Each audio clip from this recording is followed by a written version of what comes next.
하나님께서 그분의 백성인 이스라엘에게 땅을 주실 때에, 가나안 땅을 이제 허락하여 주실 때에, 그 가나안 땅은 서쪽으로는 지중해 바다를 접하고 있지만 북쪽과 또 동쪽으로는 지중해 바다를 접하고 있지만 죄송합니다. 서쪽으로는 지중해 바다를 접하고 있지만 북쪽과 동쪽 그리고 남쪽은 이방의 나라들에 둘러싸여 있습니다.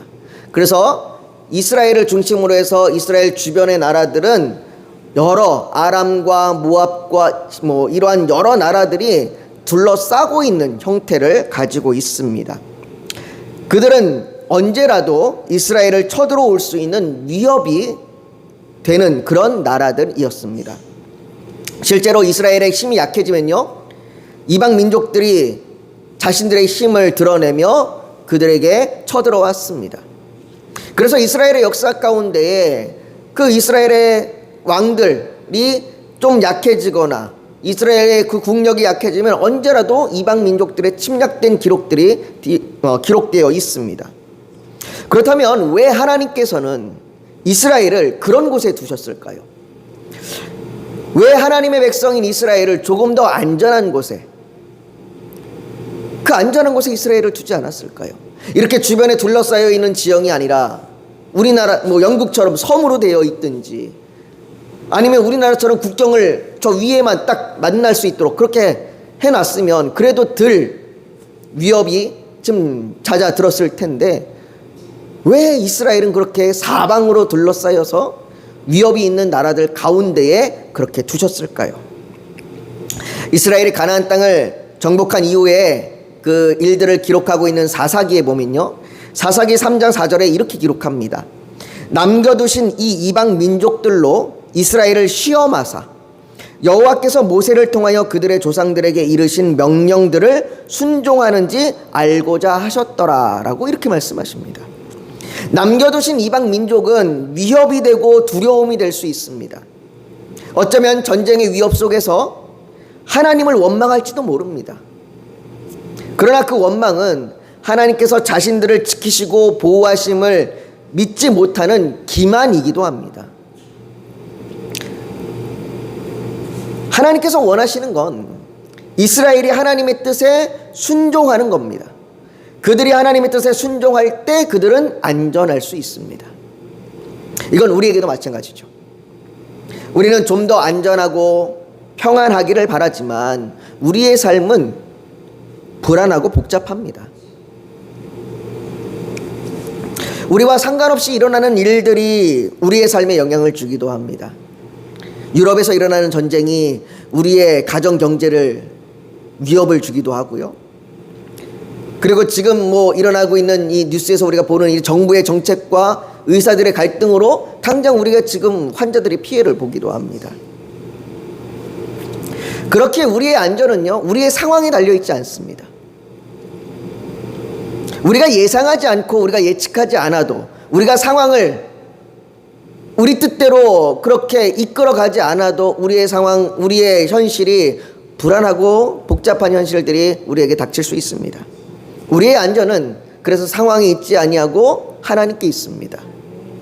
세상이 복잡하고 불안함이 다가올 때 하나님께서 우리에게 말씀하시고자 하는 것은 예수님 안에 있는 현실이 얼마나 안전한지를 말해주고 있는 겁니다.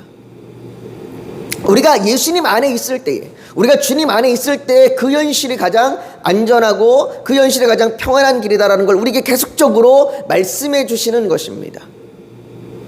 오늘 본문 17절에는 아람 왕 하사엘이 등장합니다. 하나님께서 이 하사엘을 통하여, 아람 왕 하사엘을 통하여 이스라엘에게 말씀하십니다. 어떤 말씀을 하시냐면 하나님 안에 있을 때에 안전하다고 그렇게 말씀하시는 겁니다. 아람 왕 하사엘은요, 열왕기하 8장에 보면 열왕기하 8장에 엘리사 선지자를 통해서 그가 왕이 될 것을 하나님이 예언하셨습니다. 그러나 그때 엘리사 선지자는 아람 왕 하사엘, 그러니까 하사엘이 아람 왕이 되는 것이 얼마나 슬프고 얼마나 안타까운 일인지 그가 예언할 때 울면서 예언했다 그래요. 열왕기하 8장 11절과 12절에 보면 이렇게 얘기합니다. 하나님의 사람은 엘리사를 얘기합니다. 하나님의 사람이 그가 부끄러워하기까지 그의 얼굴을 쏘아보다가 운이 울었습니다. 하사엘이 이르되 내 주여 어찌하여 우시나이까 하는지라 대답하되 내가 이스라엘 자손에게 행할 모든 악을 내가 알미라. 내가 그들의 성에 불을 지르며 장정의 칼로 죽이며 어린아이를 맺히며 아이벤 부녀를 가르리라 하니라고 말합니다. 아람 왕 하사엘은 이스라엘을 괴롭게 할 겁니다. 하나님께서 엘리사를 통해서 아람 왕 하사엘이 앞으로 이스라엘을 이렇게 괴롭히게 될 거다라고 미리 예언하십니다. 그리고 그 일을 위해서 아람 왕 하사엘을 세웠다고 이야기합니다. 하나님께서 아람 왕 하사엘을 통하여 이스라엘을 시험하시고 또 징계하시고 심판하실 것입니다. 지금 하나님께서 하사엘을 그렇게 사용하시겠다고 말씀하십니다. 그리고 그 일이 오늘 본문에 나타납니다. 오늘 본문 17절 우리 같이 한번 볼까요? 17절을 같이 읽습니다. 시작. 그때에 아람 왕 하사엘이 올라와서 가드를 쳐서 점령하고 예루살렘을 향하여 올라오고자 하므로. 하사엘은요 북이스라엘을 괴롭게 할 뿐만 아니라 남유다에까지 쳐들어왔습니다. 그러나 이것은 하나님의 심판입니다. 남유다 왕 요아스는 하나님을 떠났습니다. 제사장 여호야다가 죽은 후에 홀로 서기 시작한 그는 홀로 하나님 앞에 온전히 정직함으로 서는 것이 아니라 하나님이 아닌 자기 중심이 되어버렸어요. 그래서 하나님의 지지가 필요한 게 아니라 하나님의 도움이 필요한 게 아니라 백성들의 지지가 필요하고 백성들의 도움이 필요하게 됩니다. 그로 인해 그는 산당을 그대로 유지하고 우상숭배의 길로 행했습니다. 그 일이 잘못되었다고, 그 일이 옳지 않다고 하나님께서 여호야다의 아들 스가랴를 통해서 요아스에게 말했지만 요아스에게 말하기를 이렇게 말합니다. 역대하 24장 20절에 보면 하나님이 이같이 말씀하시기를 너희가 어찌하여 여호와의 명령을 거역하여 스스로 형통하지 못하게 하느냐 하셨나니 너희가 여호와를 버렸으므로 여호와께서도 너희를 버리셨느니라. 이게 스가랴 선지자를 통하여 요아스에게 이야기한 하나님의 말씀이에요. 그러나 요아스 왕이 얼마나 마음이 강팍해졌는지 그는 이 스가랴의 말에 회개하기는커녕 오히려 스가랴를 돌로 쳐서 죽여버립니다. 이런 요아스 왕에게 하나님께서 아람 왕 하사엘을 보내서 심판하시는 겁니다. 역대하 24장 24절에 보면요 이 사건에 대하여 말하기를 이렇게 기록합니다. 아람 군대가 적은 무리로 왔으나 그 군대 수가 많지 않았답니다. 적은 무리로 왔으나 여호와께서 심히 큰 군대를, 여기서 얘기하는 심히 큰 군대는 남유다 군대를 얘기합니다. 그 심히 큰 군대를 그들의 손에 넘기셨으니 이는 유다 사람들이 그들의 조상들의 하나님 여호와를 버렸습니다. 이와 같이 아람 사람들이 요아스를 징벌하였더라 라고 말합니다. 지금 이 하사엘이 쳐들어온 것, 이 사건은 하나님의 징계요 하나님의 징벌이라고 이야기하는 겁니다. 하나님의 심판은요 적은 무리로도 찌를 수 있습니다. 엄청나게 큰 막강한 군대가 와서 그들을 위협하는 것이 아니라 적은 무리가 와서 그들을 공격하는데도 어떻게 할 수가 없어요. 쩔쩔매는 겁니다. 두려워 떠는 겁니다. 여러분, 우리는 큰일이 닥쳐야만 허둥지둥 되면서 하나님께서 나를 징계하시는구나 라고 그렇게 생각하잖아요. 그러나 하나님은요 작은 구멍 하나로 큰 댐을 무너뜨리는 것처럼 작은 일로도 우리를 무너뜨리실 수 있는 분이십니다. 우리가 사소하게 생각했던 것, 아무렇지도 않게 여겼던 것, 뭐 그냥 이랬을 수 있는 일이지, 그냥 뭐 사소한 일이지라고 아무렇지도 않게 여겼던 그 일들이 사실은 하나님께서 우리에게 계속해서 말씀하시는 그 징계일 수도 있고, 심지어는 그 일로 인하여 우리가 넘어지고 쓰러지고 우리가 망가질 수도 있습니다. 그렇게 우리에게 일어나는 작은 일이라도 대수롭지 않게 안일하게 생각해서는 안 됩니다. 우리에게 일어나는 일들이 때로는 작은 일 같고 쉽게 지나칠 수 있는 일이지만 그 일들이 내게 닥쳤을 때 우리는 그 일들을 묵상하며 생각하며 혹 이것이 하나님이 나를 향한 경고가 아닌가, 징계가 아닌가 생각해 볼 필요가 있습니다. 요아스 왕은 적은 군대에도 두려워 떨었습니다. 대항하여 싸울 용기도 없었습니다. 그렇다고 하나님께로 돌이키지도 않습니다. 그가 취한 방법은 뭐냐? 왕실 창고를 여는 거예요. 성전 창고를 여는 거예요. 그리고 왕실 창고와 성전 창고에 있는 금을 다 모아서 그 하사엘 왕에게 갖다 바치는 거예요. 그는 비참하게도 금을 주면서, 즉 돈을 주면서 평화를 사는 겁니다. 내가 이 돈을 주면 내가 안전할 수 있겠구나, 내가 이 돈을 주면 내가 평화를 얻을 수 있겠구나 라고 그렇게 돈으로 사는 겁니다. 돈을 주고 얻은 평화요, 수치를 얻고 얻은 평화입니다. 그러나 이 평화와 안전은 불안합니다. 언제 또 그 돈이 다 떨어지면, 언제 그 물질이 떨어지면, 언제 저들의 또 욕심을 내면 쳐들어올지 모르는 그런 불안함입니다.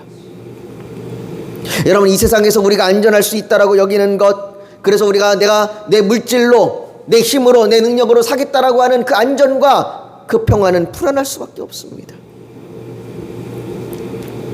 연예인들이 그러잖아요. 자신이 지금 인기가 막 치솟아 있지만 이 인기가 언제 떨어질지 모른다고.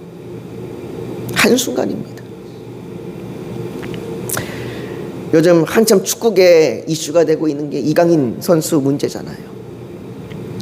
사람들이 그렇게 지지했던 사람이 한순간에 사람들로부터 욕을 얻는 그 일들이 일어나는 걸 보잖아요.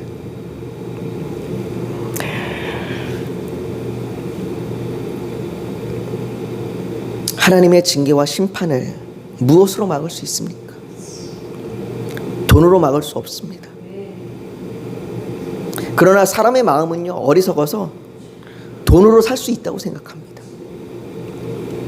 사마리아에 성령이 임했을 때에 마술사 시몬은 사도들에게 내가 돈을 줄 테니 자신도 사람들에게 성령을 줄 수 있는 권능을 달라고 그렇게 요구합니다. 그 권능을 내가 돈으로 사겠습니다. 얼마입니까? 라고 얘기합니다. 그때 베드로가 말하기를 이렇게 말하죠. 내가 하나님의 선물을 돈 주고 살 줄로 생각하였으니 내 은과 내가 함께 망할지어다. 하나님께로부터 오는 것, 그 어떤 것도 돈으로 살 수 없습니다. 평화도, 안전도, 구원도, 하나님이 주시는 복도, 하나님이 주시는 기쁨과 평안도, 그것도 돈으로 살 수 없습니다.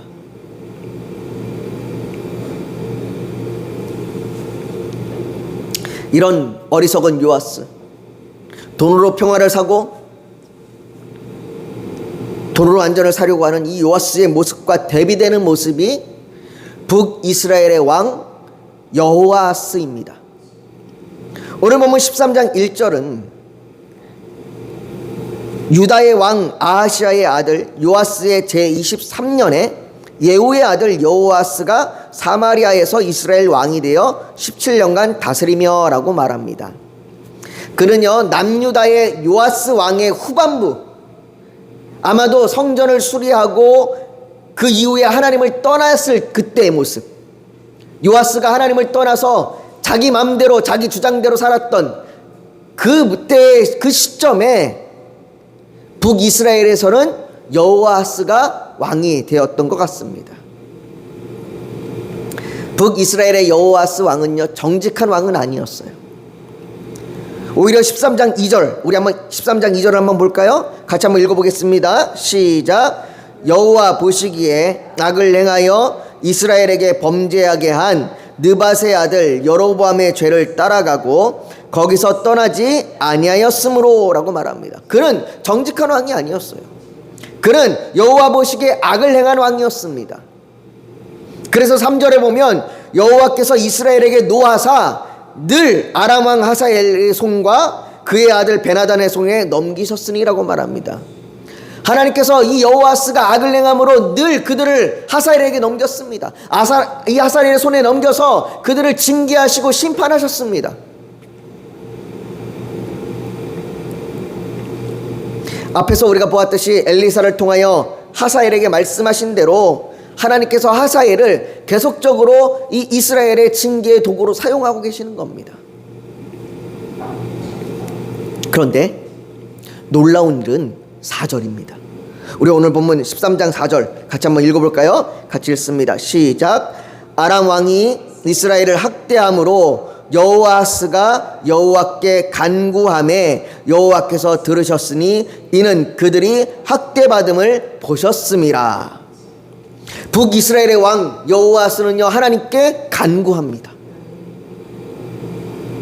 남유다의 왕 요아스는 평화와 안전을 돈을 주고 샀으나 오히려 북이스라엘의 왕인 여호아스는 하나님께 간구합니다. 여기 간구하다라는 말은요 병들다라고 하는 의미에서 그 병들다라고 하는 뜻에서 유래했습니다.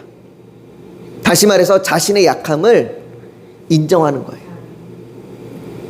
내가 혼자 해결할 수 없기에 도움을 구하는 겁니다. 하나님, 나는 약합니다. 나는 하나님의 도움이 필요합니다라고 구하는 거예요. 이게 간구하다예요. 하나님은요 도움을 구하는 자에게 응답하십니다. 자신의 약함을 인정하는 자에게 강한 그분의 팔로 함께 하십니다.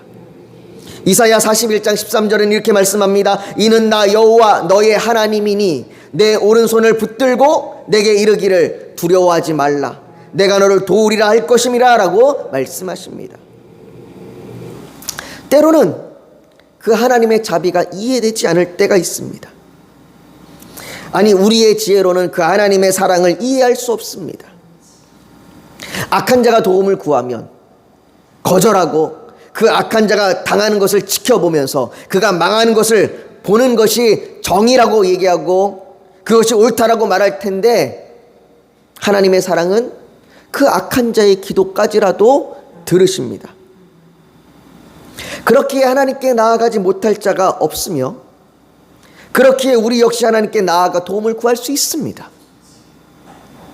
시편 103편 12절에서 13절은 동이 서에서 먼 것 같이 우리의 죄가를 우리에게서 멀리 옮기셨으며 아버지가 자식을 긍휼히 여긴 같이 여호와께서 자기를 경외하는 자를 긍휼히 여기시니라 라고 말합니다. 우리의 죄가 있고 우리가 죄악이 있고 오늘 여기 여호와스처럼 악을 행하는 자일지라도 하나님께 간구하면 하나님께서 그 죄를 멀리 던지신답니다. 그리고 우리를 도우신답니다. 우리를 긍휼히 여기신답니다. 하나님께서는 여호아스의 왕을, 그 기도를 들으시고 구원자를 보내셨습니다. 이 구원자가 엘리사라고 말하는 학자들도 있고요, 또 아수르라고 보는 학자들도 있습니다. 그러나 성경은 그 구원자가 누구라고 얘기하지 않습니다. 그 누구인지는 중요하지 않기 때문이에요. 그 구원자가 누구인지는 나중에 하나님 나라 가서 물어보면 되는 거고, 그건 중요하지 않고, 중요한 건 뭐냐면 그 구원자가 누구인지보다 하나님께 간구하는 기도를 하나님이 들으시고 응답하셨다는 게 중요한 거예요. 북이스라엘의 역사 가운데서 이처럼 하나님께 간구한 왕은 없었습니다. 이 여호아스 왕이 구하니, 이가 악할지라도 구하니까 하나님이 그 기도에 들으시고 응답하시는 거예요. 아람 왕 하사엘을 통한 하나님의 징계 앞에 서 있는, 같은 시기에 서 있는 남유다 왕 요아스, 그리고 북이스라엘의 왕 여호아스, 같은 시기에 같은 모습으로 하나님 앞에 하사엘을 통하여 징계를 받는데, 둘 다 하사엘의 손에 의해서 징계를 받는데 두 왕의 모습은 너무나 대조적입니다. 하나님께 정직하게 행하였던 요아스는 하나님의 징계 앞에 하나님께 돌이키기보다 돈으로 평화를 샀습니다. 그러나 여호와 앞에 악을 행하여 보시기에 악을 행하였던 여호아스는 오히려 하나님께 도움을 구합니다. 이 모습이 너무나 아이러니합니다. 하나님을 찾을 것 같은 왕은 오히려 하나님을 찾지 않고, 하나님을 찾지 않을 것 같은 왕은 오히려 하나님을 찾습니다. 하나님 앞에 우리의 모습은 어떤가요? 어쩌면 우리는 교회를 다니는 우리의 드러나는 모습은 하나님을 찾을 것 같은 모습이지만 오히려 요아스 왕과 같이 세상의 것으로 안전을 사려 하는 그런 마음이 있는 것은 아닌지 모릅니다. 하나님이 긍휼히 여기시는 사람은 그의 겉모습이 어떤지가 아니라 하나님을 찾는 사람입니다. 그러나 여기서 한 걸음 더 나아가서 하나님을 찾는 모습은 지속되어야 합니다. 여호와스는 하나님의 긍휼하심을 얻어서 그가 하나님의 도움을 입었습니다. 구원자를 보내주셨습니다. 그러나 6절은요 이렇게 얘기합니다. 그들이 이스라엘에게 범죄하게 한 여로보암의 집의 죄에서 떠나지 아니하고 그 안에서 따라 행하며 또 사마리아의 아세라 목상을 그냥 두었더라라고 말합니다. 여호와스는 하나님께 간구하여 도움을 얻었지만 그는 하나님 앞에 그 죄에서 떠나지 않았습니다. 그래서 결국은 또다시 아람 왕의 공격을 받게 되고 결국은 그의 모든 것들이 그의 군대들이 다 빼앗기는 그러한 일들까지 벌어지게 됩니다. 이런 이 여호와스 왕과 북이스라엘의 모습에 대해서 스펄전이라고 하는 목사님께서 이렇게 얘기합니다. 이스라엘의 회개는 단지 미성숙한 것뿐이었습니다. 그들은 고난을 받았기 때문에 회개했습니다. 그들은 죄 때문에 회개한 것이 아니었습니다. 그들은 고난 때문에 회개했습니다. 그들은 슬픔에서 벗어나고 돌아서게 되자 다시 죄로 돌아갔습니다. 우리는 우리에게 닥치는 큰 고난 때문이 아니라 매일 일어나는 작은 일들을 보면서 그 작은 일들을 통해서 우리를 스스로 점검해야 합니다. 큰 고난이 왔을 때 그때에만 허둥지둥대면서 하나님 도와달라고 구할 것이나 구하는 그런 모습이 아니라 우리의 매일매일의 삶에서 작은 일상에서 일어나는 그것들을 통해서 내가 지금 하나님과의 관계에서 바르게 서 있는지를 돌아보고 또 그렇지 못하다면 하나님께 죄를 고백하고 바른 길에 서야 합니다. 이처럼 우리가 매일매일의 삶에서 하나님 앞에 우리를 점검하고 우리를 돌아보는 저와 여러분들이 되기를 주의 이름으로 축복합니다. 우리 시간 오늘 말씀을 좀 기억하면서 같이 좀 기도했으면 좋겠습니다. 우리 가운데 하나님이 우리에게 말씀하십니다. 우리의 말씀하시는 그 이유는 우리가 하나님 앞에 순종하길 원하시는 겁니다. 그래서 때로는 어쩌면 우리에게 징계를 주시기도 하시고 때로는 어쩌면 우리에게 작은 일이든 큰 일이든 우리에게 말씀하십니다. 우리가 그런 것들을 볼 때에 우리가 하나님 앞에 나를 돌아서서 하나님 앞에 지속적으로 내가 서 있기를 바른 길로 서 있기를 소망하기를 원합니다. 우리가 오늘 주님 앞에 그렇게 결단하며 기도하기를 원합니다. 하나님 내가 하나님 앞에 바른 길로 서게 하여 주시옵소서. 우리 같이 기도하며 나아갑니다. 거룩하신 아버지 하나님이요, 아버지 우리의 삶 가운데서 아버지 때로는 시험이 오고 징계가 오고 심판이 올 때에 아버지 하나님 우리가 정말 아버지 하나님 앞에 바로 설 수 있도록 돌이키게 하여 주셔서 아버지 우리가 주께 순종하게 하여 주시옵소서. 아버지 우리에게 큰 일이 닥칠 때만 우리가 허둥지둥 하나님을 찾는 것이 아니라 우리의 삶의 작은 일들을 돌아보면서 하나님의 도우심을 구하고 하나님의 아버지 앞에 온전히 서게 하여 주시옵소서. 아버지 하나님 우리의 삶 가운데서 매일매일 말씀을 읽으며 나아갈 때 그 말씀으로 깨달아지게 하여 주시옵시고 그 말씀으로 바로 서게 하여 주시옵소서. 아버지 우리 교회를 붙들어 주시길 원합니다. 우리 교회에 아버지 하나님 일하시고 행하여 주셔서 아버지 새 일을 나타내 보여주시고 우리가 그것을 소망하며 나아가게 하여 주시옵소서. 우리의 앞일이 우리의 상황이 아버지 홍해와 바다처럼 막막할지라도 아버지 하나님 그 길 가운데 그 홍해 가운데 길을 내시는 분이십니다. 그 하나님을 믿으며 나아가게 하여 주시고 아버지 그 하나님이 이곳 가운데 아버지 하나님 영을 채우시고 영혼을 불러주실 줄 믿습니다. 아버지 하나님 역사하여 주시고 인도하여 주시옵소서. 아버지 하나님 우리에게 믿음을 더하여 주시길 원합니다. 어떠한 상황에도 의심과 두려움에도 절망에도 아버지 슬픔과 걱정에도 고통에도 환난과 핍박에도 하나님을 바라보며 나아갈 수 있는 믿음을 주시옵소서. 아버지 하나님 우리의 물질의 문제와 질병의 문제와 관계의 문제 가운데 또 아버지 하나님 죄의 문제 가운데 중독의 문제 가운데 신음할 때에 아버지 하나님이여 넘어지지 않냐고 하나님을 바라보며 나아갈 수 있는 믿음을 주시옵소서. 아버지 선교사님들을 도우시고 그 선교사님들의 사역 가운데 함께하여 주시옵소서. 아버지 우리 아버지 영물로 성도들의 기도 가운데 함께하여 주셔서 질병을 고쳐주시고 아버지 자녀들을 축복하여 주셔서 자녀들을 하나님께로 불러 인도하여 주시옵시고 아버지 삶의 문제 가운데 먹고 사는 문제 가운데 아버지 하나님 주여 도우심을 주시옵시고 아버지 하나님 주여 아버지의 관계 가운데 회복시켜 주시옵시고 아버지 하나님이여 죄의 문제로 신음하는 영혼들 아버지 하나님 그 죄의 문제에서 자유함을 얻을 수 있도록 아버지 주여 건져내어 주시고 돌이키게 하여 주시옵시고 하나님 앞에 바로 서게 하여 주시옵소서. 아버지 떠나갔던 영혼들 돌아오게 하여 주시옵소서. 아버지 그 영혼들이 정말로 탕자처럼 하나님 앞에 바로 설 수 있도록 하나님의 품에 안길 수 있도록 하나님의 사랑 안에 나올 수 있도록 인도하여 주시옵소서. 아버지 하나님 주여 우리의 기도 가운데 함께 하여 주시고 하나님이 모든 기도에 선한 길로 응답하여 주시옵소서. 예수님의 이름으로 기도하옵나이다. 아멘.